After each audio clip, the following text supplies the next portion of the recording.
Saya Rishidah binti Azizan. Ni suami saya Muhammad Ridwan bin Ibrahim. Kami dari Ipoh, tapi saya berasal dari Fekra Cakalada.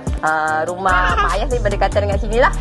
So ini rumah pertama kami, rumah idaman kami. Request melalui kontraktor ZMA Bina Design and Build Contractor di Iskandar. Dia tu datang dari ZMA.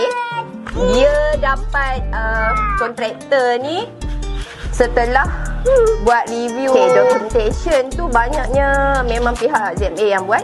Saya cuma sediakan je. Mestilah master bedroom. Living hall, master bedroom lah. Sebab sebenarnya memanglah reka bentuk tu daripada inspirasi suami saya. Tapi saya yang bagi tahu kat dia apa yang saya nak. Plan 3D dengan reka bentuk yang jadi ni, kalau saya tak pandai. Cakap terus terang memang saya tak pandai lah. Tapi apa pun husband saya memang akan advice lah. Dia cakap macam ni kan. Dia kata apa yang saya tengok dekat 3D tu, itu yang akan jadi. Saya rasa saya tak perlu recommend pun, diorang dah tahu dah kat mana diorang ambil. Diorang yang dah tanya dah. Kerja tu cepat, pantas, sangat efektif lah.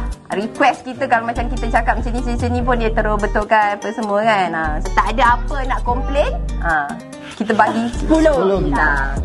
Okay. Bina bersama ZMA. Banglo kami ada karakter, ada identiti.